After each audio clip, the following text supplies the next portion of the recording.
जय जगन्नाथ। जय जगन्नाथ स्वामी नयन पथगामी भवतु में। बंधुओं, हमारा देश भारत एकमात्र ऐसा देश है जो रहस्यों से भरा देश है। इस देश की सभ्यता जितनी पुरानी है, लगभग उतनी ही पुरानी यहाँ की मंदिर है। हजारों सालों से खड़े मंदिर कई राज अपने अंदर छुपाए बैठे हैं। मित्रों, आज ऐसे ही रहस्यमय मंदिर के बारे में मैं आपको बताने जा रहा हूँ। मित्रों, हमारे हिंदू धर्म में 4 धाम यात्रा का बहुत ही महत्व माना जाता है। बद्रीनाथ, द्वारका, जगन्नाथपुरी, रामेश्वरम। आपको उन्हीं 4 धाम में से एक धाम, जो कि उड़ीसा के समुद्र तट के किनारे पुरी में मौजूद जगन्नाथ धाम के बारे में बताने जा रहा हूँ, जिसे धरती का वैकुंठ माना जाता है। दोस्तों, अब हम लोग पार्किंग में पहुंच चुके हैं। यहाँ पे गाड़ी हम लोग पार्क करेंगे और यहाँ पे गाड़ी पार्क करने के बाद हम लोग यहाँ से मंदिर पैदल जाएंगे।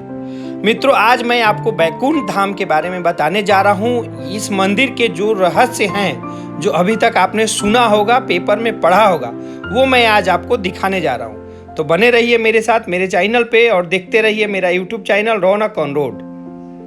दोस्तों, पार्किंग में गाड़ी खड़ा करने के बाद यहाँ पे देखिए, वृद्ध और महिला विकलांग लोगों के लिए यहाँ पे सुविधा दी गई है, जिन्हें फ्री में यहाँ से मंदिर ले जाया जाएगा। मंदिर लगभग 2 किलोमीटर यहाँ से है पार्किंग से, जो कि आपको फ्री में यहाँ से ले जाया जाएगा। अब चलिए हम मंदिर की तरफ बढ़ते हैं और चलते हैं वैकुंठ धाम। पार्किंग से हम लोग पैदल जा रहे हैं भगवान जगन्नाथ के दर्शन करने। और आज मैं आपको भगवान जगन्नाथ के मंदिर का कुछ ऐसे रहस्य हैं जिसके बारे में शायद ही कोई आपको बता पाया हो या आपने सुना होगा, वो मैं आज आपको कुछ रहस्यों के बारे में बताऊंगा और दिखाऊंगा भी। आज भगवान जगन्नाथ का दर्शन करने का हमें सौभाग्य प्राप्त हुआ है, तो चलते भगवान जगन्नाथ के दर्शन करते। दोस्तों, यह मंदिर लगभग 800 साल पुराना है। इस मंदिर के दर्शन करने के लिए देश विदेश के लोग यहाँ हर साल आते हैं। करोड़ों की संख्या में भक्तगण यहाँ आते हैं और भगवान जगन्नाथ का दर्शन कर तृप्त होते हैं। दोस्तों, यह मंदिर जो है श्री भगवान कृष्ण को समर्पित है। तो मित्रों, अब हम आगे दिखाते हैं। चलिए, मंदिर के पास अब हम लोग पहुँच चुके हैं लगभग, और आगे की अब छवि आपको दिखाते हैं मंदिर का, और भी चीज़ें मैं आगे आपको बताता हूँ। मित्रों, जो सामने बस दिख रही है वो पार्किंग से मंदिर तक आने जाने के लिए है, जो कि 10 रुपये लेती है, और मात्र 10 रुपये में आप पार्किंग से यहाँ तक आ सकते हैं और यहाँ से वापस उसी पैसे में जा सकते हैं। तो अगर आपको दिक्कत हो आने जाने में तो आप इस बस के माध्यम से आ जा सकते हैं। वैसे हम लोग पैदल जा रहे हैं। और चलिए, यहाँ से शुरू होता है। देखिए सामने में ये जो है बहुत ही अच्छा लाइन लगाने के लिए ये शेड बना हुए हैं, जो भक्तगण हैं लाइन में होकर जाएंगे, धूप में खड़े रहेंगे तो उनको परेशानी ना हो। और इसमें जल की भी व्यवस्था की गई है, जगह जगह पे आपको पानी भी मिलेगी। बहुत ही अच्छी सुविधा कर दी गई है मित्रों। पहले इतनी अच्छी सुविधा नहीं थी, पहले भी मैं आ चुका हूँ, लेकिन पहले इतनी अच्छी सुविधा नहीं मिल पा रही थी और ना भक्तों को मिलता था। लेकिन आज की डेट में बहुत ही अच्छी सुविधा हो गई है और बहुत ही अच्छी साफ सफाई है, सारा कुछ बहुत ही बेहतर है। आप जाएंगे तो ऐसा प्रतीत होगा कि हम वैकुंठ लोक में भ्रमण कर रहे हैं। दोस्तों, ये वीडियो थोड़ा लंबा होगा, लेकिन अंत तक देखिएगा, बहुत सी अच्छी जानकारियां आपको प्राप्त होगी। दोस्तों, यहाँ मार्केट में भी बहुत अच्छी अच्छी चीज़ें आपको मिल जाती है, जो हाथ से बनाई हुई होती है। हैंड आर्ट का आप कला का प्रदर्शन यहाँ देख सकते हैं। बहुत ही खूबसूरत और अच्छी चीज़ें आप यहाँ से खरीद सकते हैं, जो हाथ से बनाई गई हो। दोस्तों, जब आप मंदिर के पास आएंगे तो यहाँ सारी सुविधाएं आपको मिल जाएगी निःशुल्क। यहाँ जूता, चप्पल, मोबाइल या जो भी आपका लगेज है यहाँ रख सकते हैं। आप फ्री में रखने की सुविधा है। अगर आप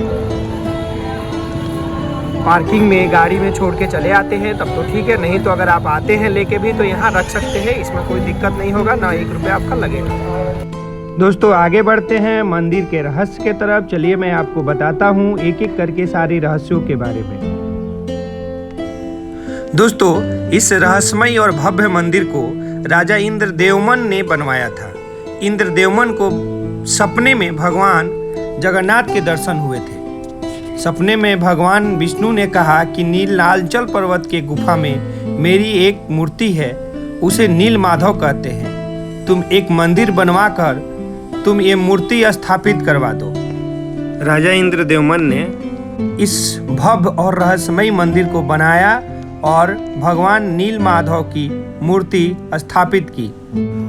दोस्तों, ये मंदिर का प्रमुख प्रवेश द्वार है और आप जैसे ही मंदिर के अंदर प्रवेश करते हैं आपको समुद्र की लहरों की आवाज़ सुनाई नहीं देगी और ऐसा प्रतीत होगा कि आप बैकुंठ लोक में भ्रमण कर रहे हैं।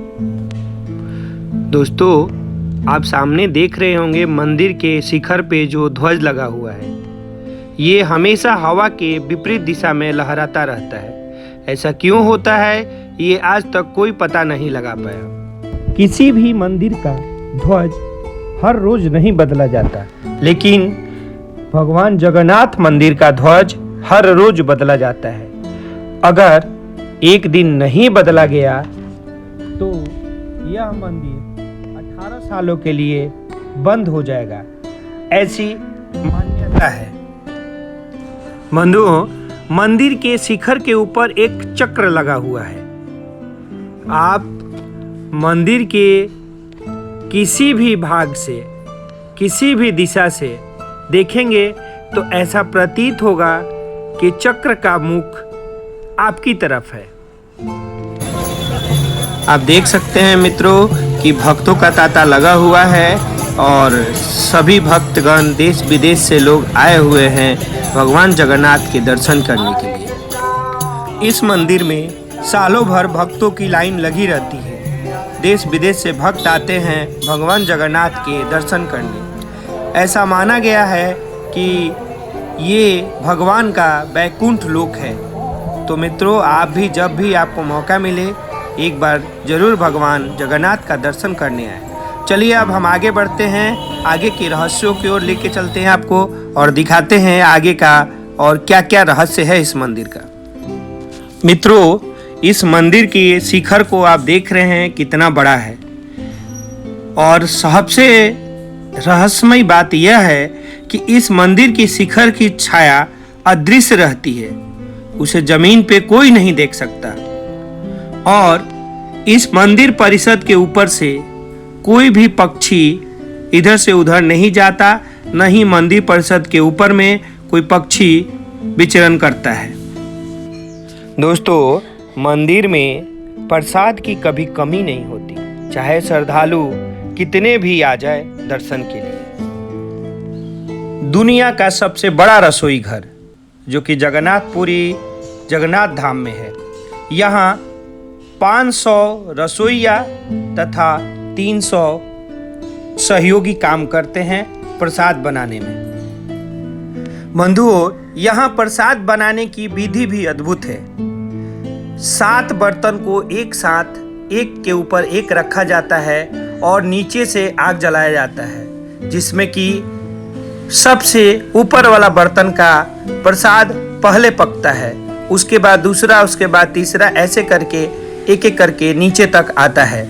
ऐसा दुनिया में कहीं नहीं होता है कि नीचे से आप आग जलाए और सबसे ऊपर वाला बर्तन का प्रसाद पहले पक जाए। मित्रों, आपको जब भी मौका मिले तो इस दुनिया के सबसे बड़े रसोई घर में आकर प्रसाद ग्रहण कीजिए और भगवान जगन्नाथ का दर्शन कीजिए। कलयुग में बैकुंठ लोक भगवान जगन्नाथ के ही मंदिर को कहा गया है। बैकुंठ धाम 4 धाम में से एक धाम है। तो मित्रों, मैं ऐसा उम्मीद करूंगा कि आपको जब भी मौका मिले आप एक बार बैकुंठ धाम की यात्रा जरूर करें। बंधुओं, भगवान जगन्नाथ के दर्शन कर तृप्त हुए हम लोग। यहाँ आने के बाद ऐसा प्रतीत हो रहा था कि हम धरती नहीं बैकुंठ लोक में भ्रमण कर रहे हैं और यहाँ का अद्भुत नज़ारा है। मित्रों, आप जब भी मौका मिले एक बार आके जगन्नाथ धाम की यात्रा जरूर करें। मित्रों, हमने भगवान जगन्नाथ का तो दर्शन बहुत ही अच्छे से किया, बहुत अच्छे से दर्शन हुआ हम लोग का और अब हम लोग बाहर निकले हैं। बाहर निकलने के बाद ये पार्किंग में हम लोग जा रहे हैं। तो अभी मौसम तो बहुत गर्म है, गर्मी बहुत ज़्यादा है, तो हमने एक रिक्शा ले लिया है और आज रिक्शा का भी आनंद लेंगे हम लोग। रिक्शा पे तो चढ़ने को बहुत कम ही मिलता है, बहुत सालों के बाद हमने रिक्शा लिया है, तो रिक्शा का आनंद ले रहे हैं और आपको मार्केट का आनंद दिला रहे हैं। सारा मार्केट आपको दिखा रहे हैं यहाँ पे कैसे मार्केट है और क्या। इस रोड पे, इस रास्ते पे मित्रों हम लोग चल रहे हैं। ये वही रास्ता है जो कि जिसमें रथ यात्रा होती है, चलती है, और उसका सारा खाली कर दिया जाता है पूरा। उधर दुकान से लेके इधर की बहुत ही चौड़ाई है इसकी, और रथ यात्रा जब नहीं होता है तो दुकानें वगैरह लग जाती है। कहीं प्रसाद बिक रहा है, कहीं कुछ बिक रहा है, तो ऐसा दुकान यहाँ पर देखने को मिलेगा। तो अब हम लोग अपने गाड़ी जहाँ पार्क किया है हम लोगों ने, पार्किंग में पहुँचने वाले हैं और देर में हम लोग पार्किंग पहुँचेंगे।